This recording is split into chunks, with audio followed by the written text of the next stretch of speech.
took Professor Crandall to the hospital, but he died without regaining consciousness. Too bad. Now, we never will learn the reason for his strange behavior. An autopsy showed that he died of an overdose of a chemical known as curava. Curava? Never heard of it. It's a rare chemical that affects the brain tissues, causing madness and then death. If we could find the source of this curava, it might lead us directly to the purple monster. Yes, Craig is checking on that now. What did you find out, Craig? Well, curava is handled locally by the pharmacy supply company. They've had only one customer. A certain blind man uses it occasionally diluted as an eye wash. I've already tried to contact the doctor who wrote the prescription, but I haven't been able to locate him. Why don't we check on the blind man, Craig? Well, that's a good idea, Sheila. Would you mind taking care of it? He's an organ grinder named Tony. Usually hangs out around 5th and Elm Streets. While I'm at Crandall's inquest, suppose you go down and see what he can tell you. All right.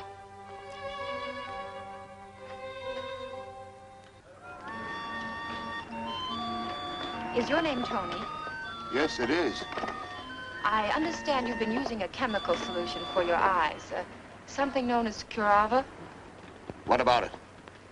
I'm merely interested in locating the doctor who prescribed that treatment. Oh, his name is Morley.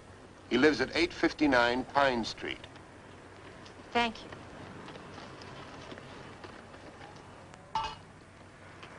Thank you, miss.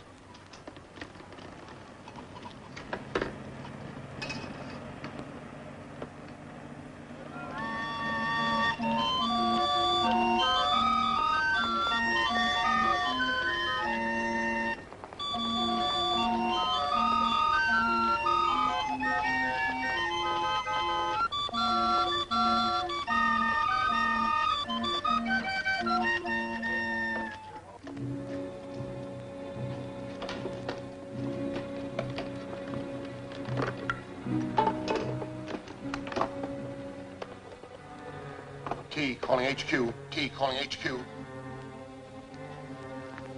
This is HQ. Go ahead. Some girl was just here and she was trying to pump me about the curava. So I sent her to Logan's place on Pine Street. Good. We'll be there before she is. Get in touch with me if anything else happens. Right. Must be that Layton girl snooping around. Very likely. If it is, when she comes to Logan's place, she'll walk right into our hands. Come along, Garrett.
The electric eye is ready for a test. Good.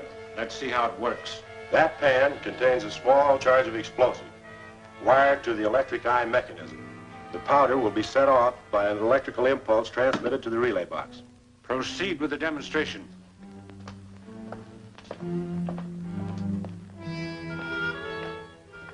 Watch the door. The girl may be along any moment. The power beam is on now. That establishes a contact between the electric eye lenses mounted in this door frame. Watch what happens when I walk through the door and break the contact between the lenses.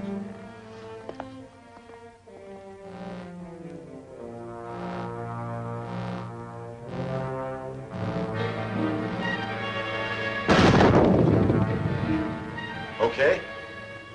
Excellent. This should prove invaluable to me. Girl's coming. Let her in.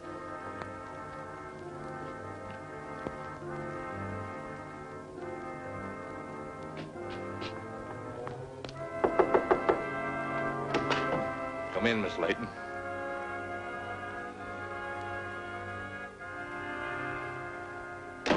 Straight ahead.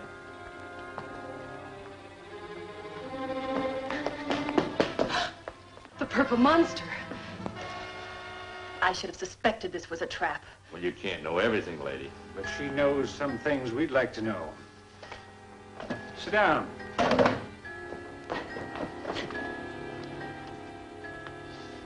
I understand you've shown an unusual interest in Curaba. Just how much do you and Foster know about it? I'm not talking. I believe you'll change your mind. Tie her up, Garrett, while she thinks it over. I'd advise you to let me go. Craig Foster will never stop searching until he finds me. But he may not find you alive. You're sure that a young lady hasn't questioned you about it? Nobody has spoken to me all day. Well, thanks anyway. Thank you, sir.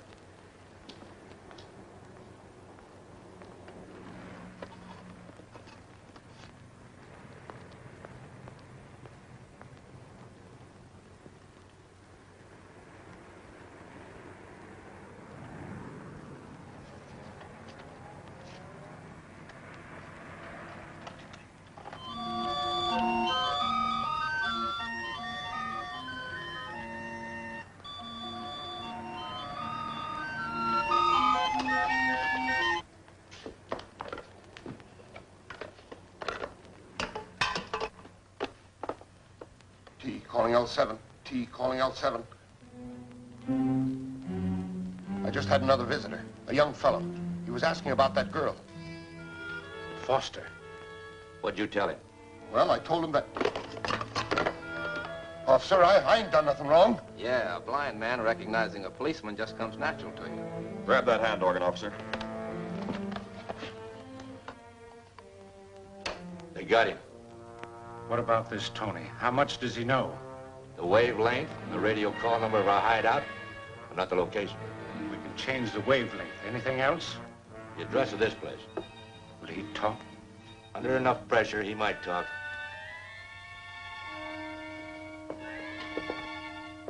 Come on, out with it.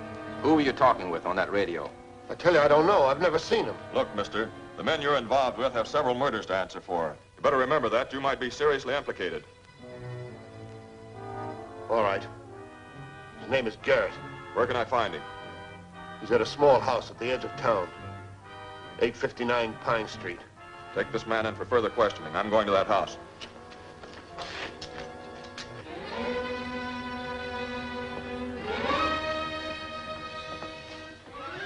Foster's probably on his way here right now, so you'd better connect the electric eye mechanism to those cases of explosives.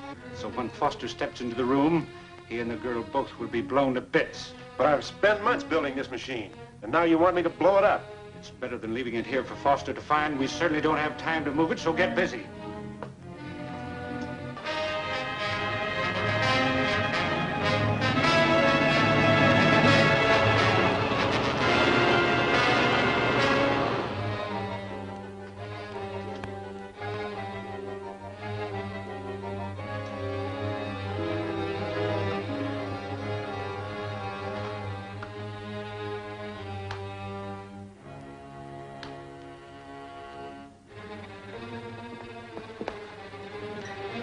Everything's ready. Let's get out.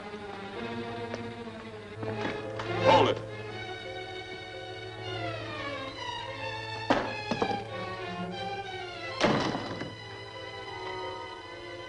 Where's Sheila Layton? How do we know? Let's take a look in that other room.